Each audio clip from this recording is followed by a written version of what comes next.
تھوڑی سی بات پس منظر کی کروں گا تو پھر سورت کا مفہوم جلدی سمجھ آ جائے۔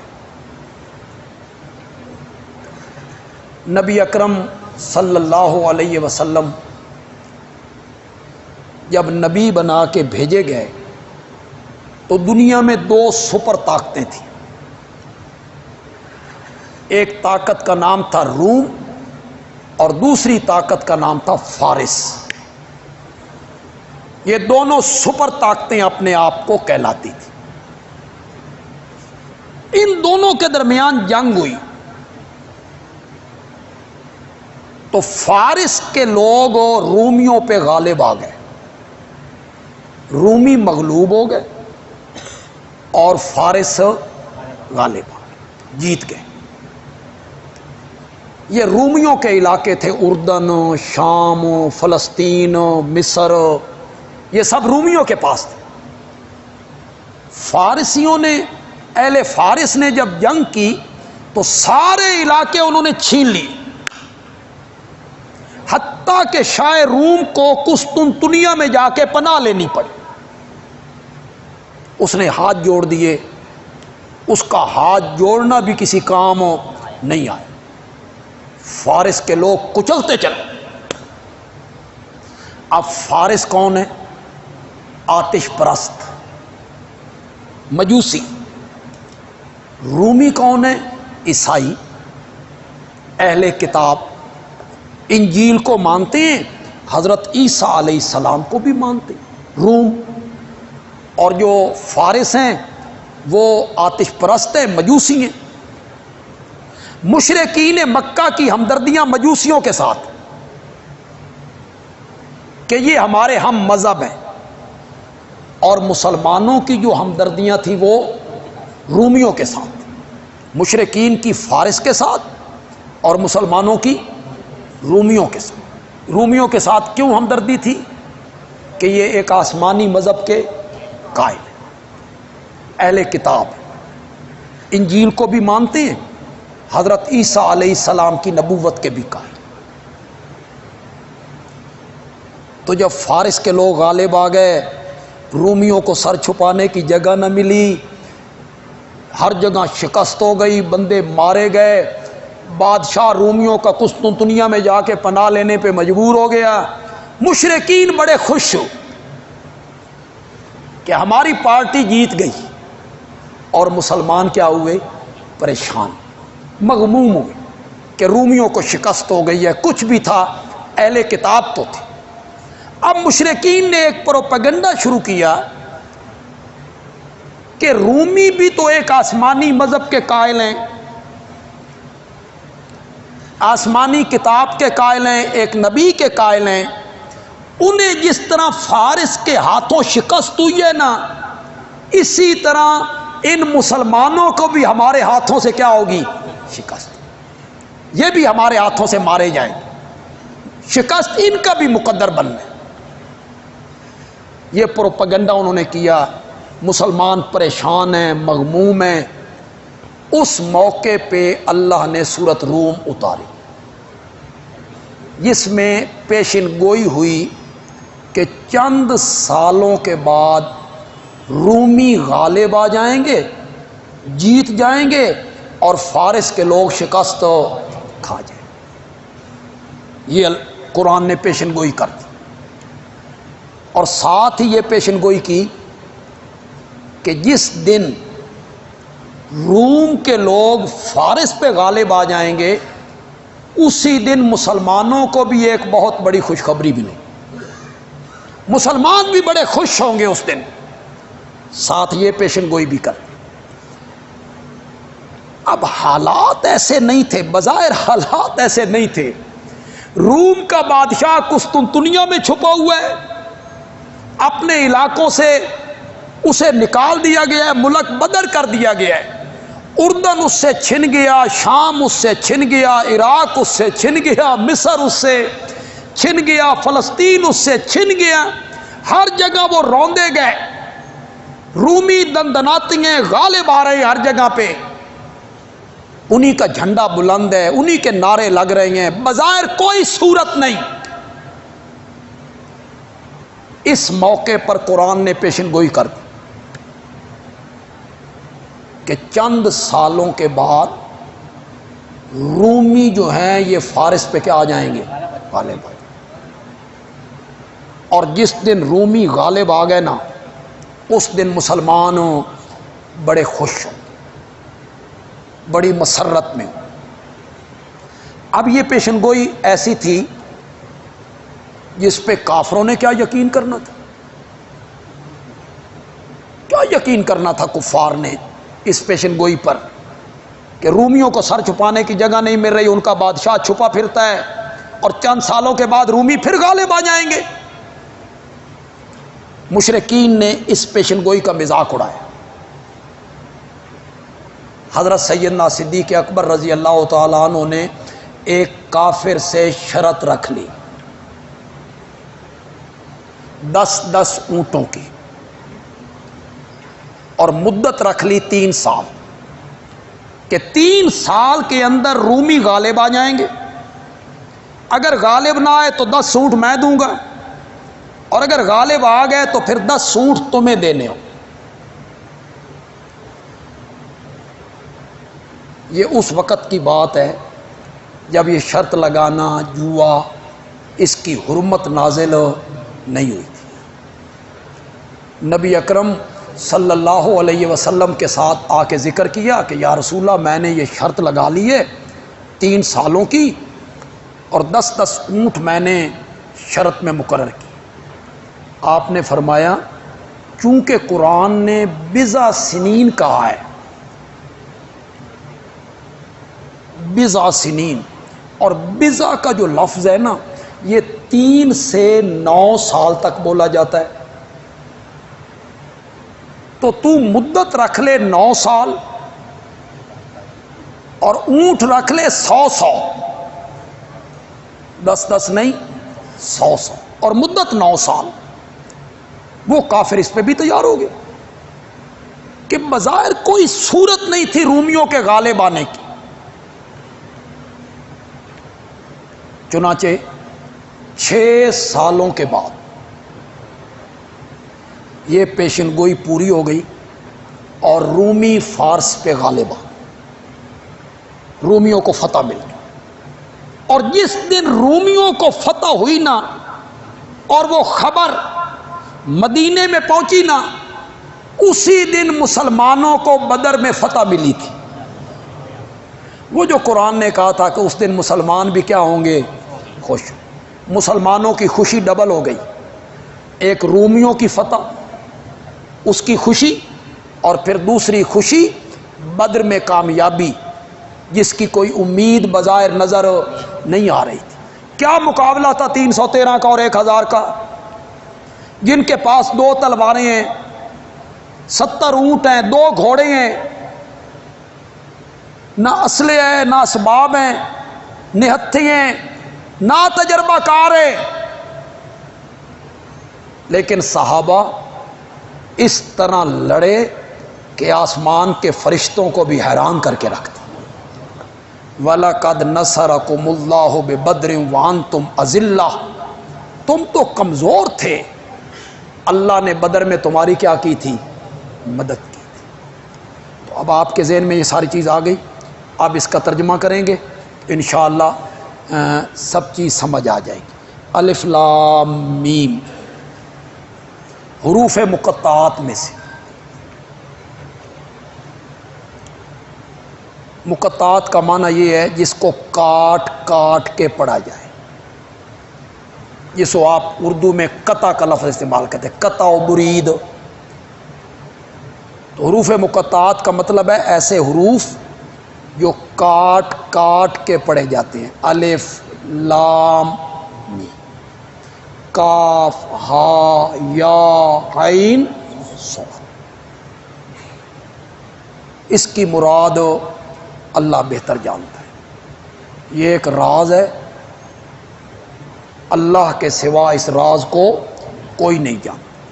تمام صحابہ نے یہی تفسیر کی اور تمام مفسرین نے یہی لکھا۔ غلبت الروم، روم مغلوب ہو گئے فی ادنى الارض، قریب کے ملک میں، یہ اردن، شام، فلسطین، عراق، یہ مکہ کے قریب تھا، یہ مراد ہے۔ قریب کے ملک میں رومی جو ہیں یہ مغلوب ہو گئے، وَهُمْ مِنْ بَعْدِ غَلَبِهِمْ سَيَغْلِبُونَ، اور وہ مغلوب ہونے کے بعد یقیناً غالب آئیں گے۔ فی بضع سنین، چند سالوں میں۔ تو میں نے آپ کو بتا دیا بضع کا جو اطلاق ہے یہ 3 سے 10 تک ہوتا ہے یا 9 تک ہوتا ہے۔ فی بضع سنین، چند سالوں میں رومی فارس پہ غالب آ جائیں گے۔ للہ الامر من قبل ومن بعد، اللہ ہی کا اختیار ہے فارس کے غالب آنے سے پہلے بھی، ومن بعد، اور فارس کے غالب آنے کے بعد۔ سارے اختیارات جو ہیں وہ کس کے پاس ہیں؟ اللہ کے پاس۔ وہ جو چاہتا ہے وہ کرے گا، اور اس نے جو کہا ہے کہ رومی غالب آئیں گے تو اپنے اختیار سے کہا ہے۔ وَيَوْمَئِذٍ يَفْرَحُ الْمُؤْمِنُونَ، اس دن خوش ہوں گے مومن۔ کس دن؟ جب روم فارس پہ غالب آ جائیں گے، اس دن مومن بھی کیا ہوں گے؟ خوش ہوں گے۔ بے نصر اللہ، اللہ کی مدد سے۔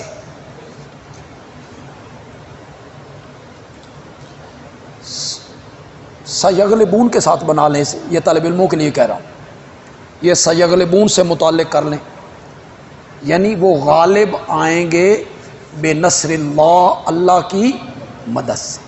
یا یومئذ یفرح المؤمنون کے ساتھ کر لیں، اس دن مومن خوش ہوں گے کس کے ساتھ؟ بے نصر اللہ، اللہ کی مدد کے ساتھ۔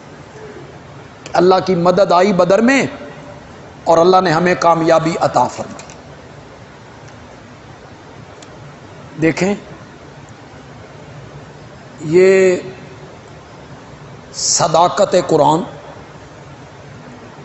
اور حقانیت رسول کی بہت بڑی دلیل ہے۔ یہ پیشن گوئی کرنا کہ چند سالوں کے بعد رومی غالب آ جائیں گے، اور پھر وہ غالب آئے، پیشن گوئی پوری ہوئی، اس سے معلوم ہوا کہ قرآن اللہ کی سچی کتاب، اور اس سے یہ بھی معلوم ہوا کہ حضرت محمد الرسول اللہ صلی اللہ علیہ وسلم اللہ کے سچے نبی۔ یہ بڑا اعجاز ہے۔ مفسر کا نام تو میرے ذہن میں نہیں آ رہا، کسی تفسیر میں پڑھا، اس وقت ذہن میں نہیں آ رہا۔ انہوں نے لکھا کہ حروف مقطعات جہاں استعمال ہوتے ہیں اس کے آگے قرآن کے اعجاز کا ذکر ہوتا ہے۔ مثلا الف لام میم ذالک الکتاب، سورۃ آل عمران کے شروع میں کیا؟ الف لام، سورۃ آل عمران دیکھ لیں،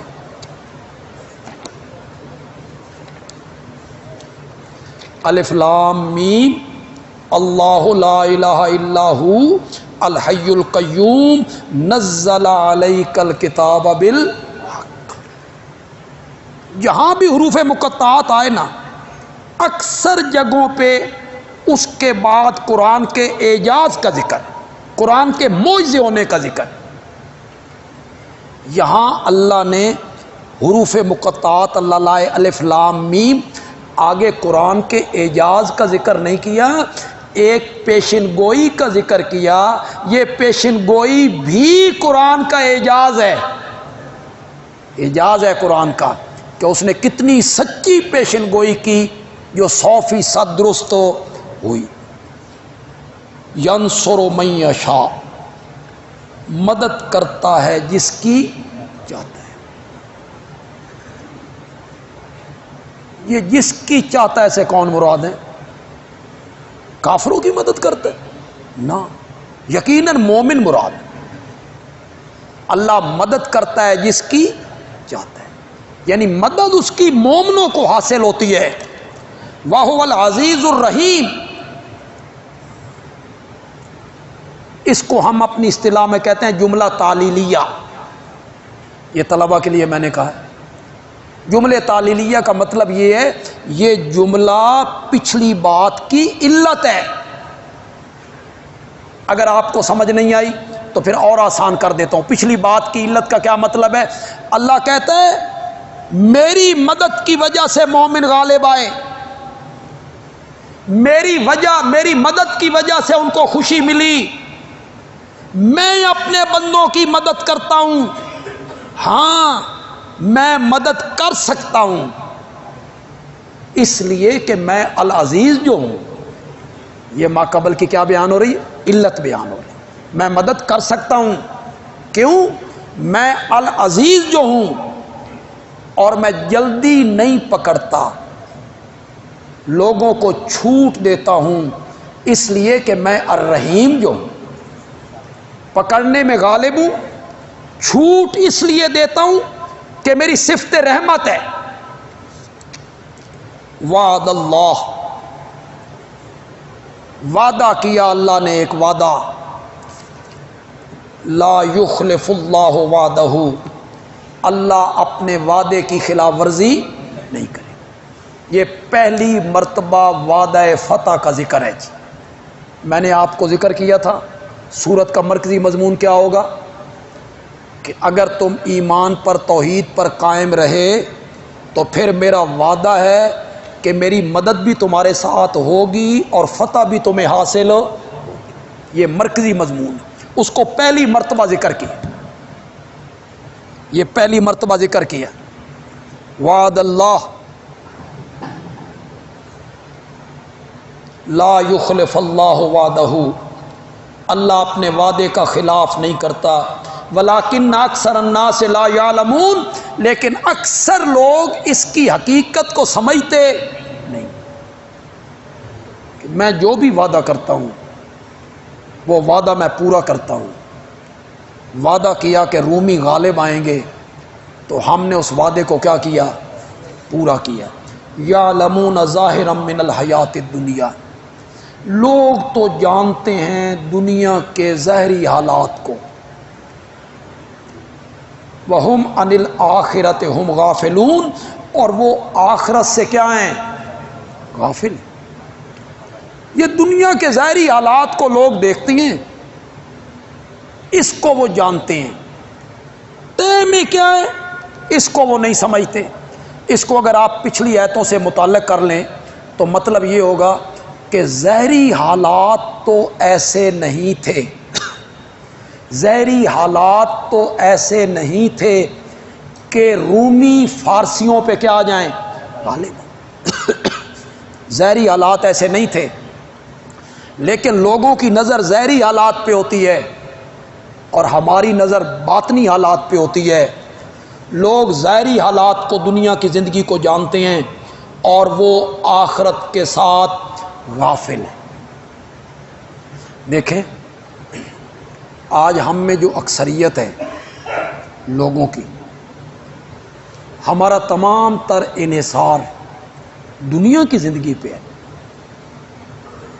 آخرت کی سوچ کتنے لوگوں کو ہے؟ مرنے کے بعد کی فکر کتنے لوگوں کو ہے؟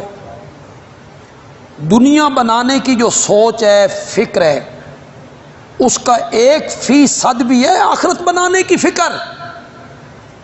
لوگ دنیا کے ظاہری حالات کو جانتے ہیں، دنیا بن جائے، دنیا سمر جائے، آخرت سے وہ غافل ہیں۔ یہ جو دنیا بنانے میں لوگ لگے ہوئے ہیں، مال دولت، مکان، کوٹھیاں، گاڑیاں، فیکٹریاں، یہ کوئی بری بات بھی نہیں ہے۔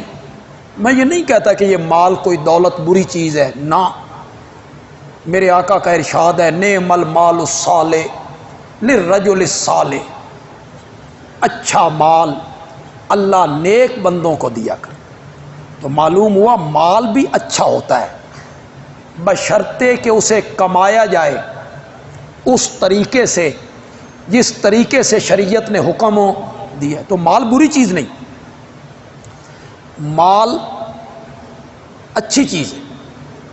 محتاجی بندے کی نہ ہو، رہنے کے لیے مکان اچھا ہو، سفر کے لیے گاڑی اچھی ہو، کھانے پینے کے لیے خوراک اچھی ہو، بشرطے کہ اسے کمایا حلال طریقے سے جائے اور اس پر سانپ بن کے نہ بیٹھا جائے. غریبوں، مسکینوں، فقیروں، محروم لوگوں، سائلین، ان کا حصہ اس میں سے نکالا. حصے سے مراد میری زکوٰۃ نہیں ہے، صرف وہ تو فرض ہے، صرف عشر نہیں ہے، وہ دینا ہی دینا ہے. حصہ ہے نفلی صدقہ جسے آپ عطیہ کہتے ہیں. فرضی صدقے کے ساتھ ساتھ نفلی صدقہ، اللہ کی راہ میں مال خرچ کرنا. اللہ نے دیا ہے تو اسے اللہ کے راہ میں لگانا. لوگ دنیا کی زندگی کو دیکھتے ہیں اور آخرت کے ساتھ وہ غافل ہیں. اولم یتفکروا فی انفسہم ما خلق اللہ السماوات والارض وما بینہما الا بالحق وَأَجَلٍ مُّسَمًّى. کیا وہ سوچ بچار نہیں کرتے اپنے دلوں میں؟ کیا وہ نہیں سوچتے اپنے دلوں میں؟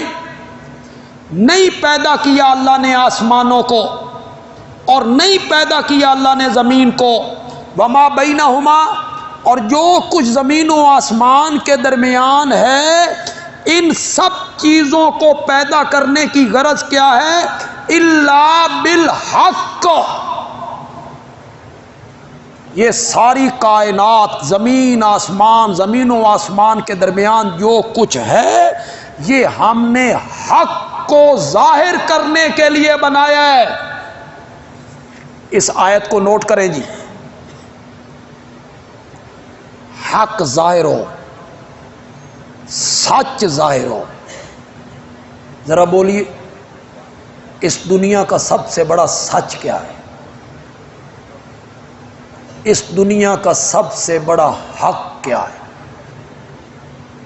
اس دنیا کا سب سے بڑا سچ یہ ہے کہ اللہ کے سوا کوئی الہ اور معبود نہیں. اس دنیا کا سب سے بڑا سچ یہ ہے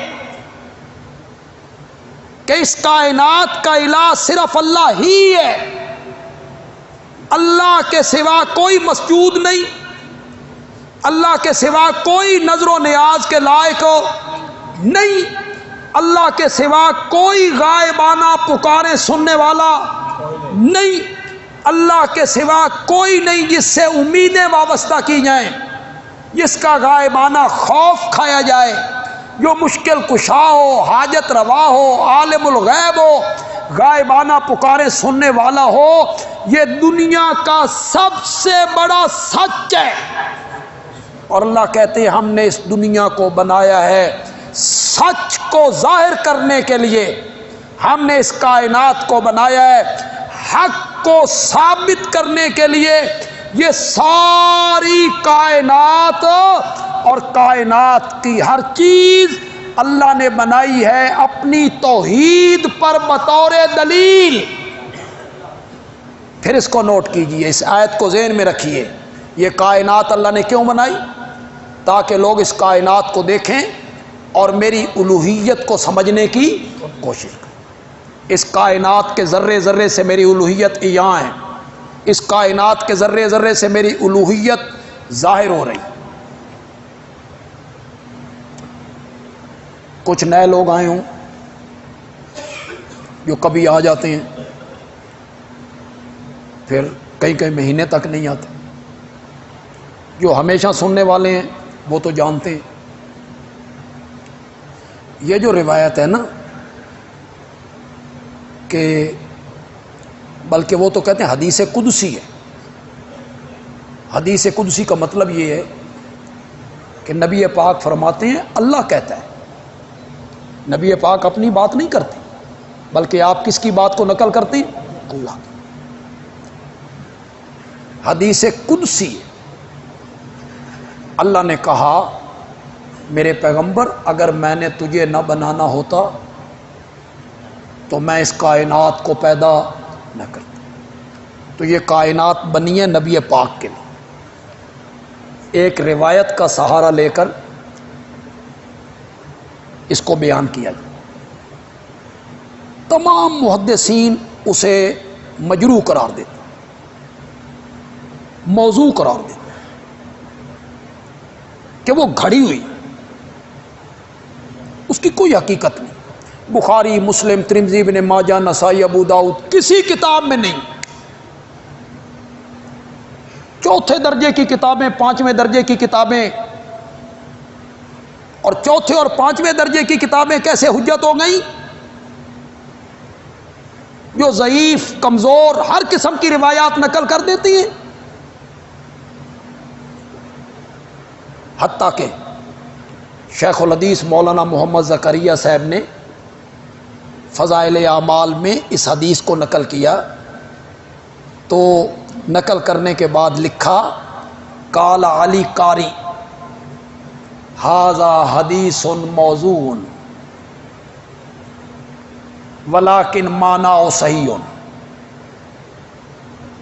کہ حنفیوں کے عالم ملا علی قاری کہتے ہیں ھذا حدیث موضوع, کہ یہ حدیث کیا ہے؟ موضوع ہے, گھڑی گئی. اس کے لفظ نبی پاک سے ثابت نہیں ہیں, آپ کا یہ ارشاد نہیں ہے. وہ کہتے ہیں ولیکن معنی صحیح, لفظ تو گھڑے ہوئے ہیں لیکن معنی اس کا صحیح ہے, مفہوم اس کا صحیح, لفظ نہیں ہے صحیح, لفظ گھڑے ہوئے ہیں. ہمارے شیخ رئیس المفسرین حضرت مولانا حسین علی المانی رحمۃ اللہ علیہ, حضرت شیخ الہند امام الہند حضرت مولانا رشید احمد گنگوہی رحمۃ اللہ علیہ کے شاگرد, وہ فرماتے ہیں کہ اگر اس کا معنی صحیح ہے نا تو پھر معنی میں کرتا ہوں. لفظ تو موضوع ہیں, لفظ تو گھڑے ہوئے ہیں, یہ تو تم نے بھی مان لیا. تم کہتی ہو معنی صحیح ہے, تو وہ کہتے ہیں پھر معنی میں کرتا ہوں. ان کا معنی میں آپ کو سنانے لگا ہوں, تو ذرا سننا ہے تھوڑا سا بیدار ہو کے, پسند آ جائے ان کا معنی تو پھر انہیں دعا دے دینی. وہ کہتی ہیں اس حدیث کا معنی یہ ہے, اگر معنی صحیح ہے تو میرے پیارے پیغمبر اگر میں نے آپ کو پیدا کر کے آپ کی زبان مقدس سے اپنی توحید کا اعلان نہ کروانا ہوتا نا تو میں کائنات کو پیدا ہی نہ کرتا. ہم نے تو کائنات بنائی اس لیے کہ انبیاء آئیں, آخر میں امام الانبیاء آئیں, اور ہر نبی میری الوہیت کا کیا کرے؟ اعلان کرے. یہ آیت اس پر دلیل ہے جی, اس کو نوٹ کریں. ما خلق اللہ السماوات والارض, زمین و آسمان کو اللہ نے پیدا کیا ہے بالحق, کس لیے؟ حق بات کو ظاہر کرنے کی, حق بات کو واضح کرنے کی. واجل مسمن, اور یہ کائنات ایک وقت مقرر تک ہے, ہمیشہ یہاں نہیں رہنا ہے اور ہمیشہ یہ کائنات نہیں رہنی ہے, اس کا بھی ایک وقت مقرر ہے, قیامت. ان کثیرا من الناس بلقاء ربہم لکافرون, یقیناً بہت سارے لوگ اپنے رب کی ملاقات کا انکار کرتے ہیں. الحمدللہ رب العالمین.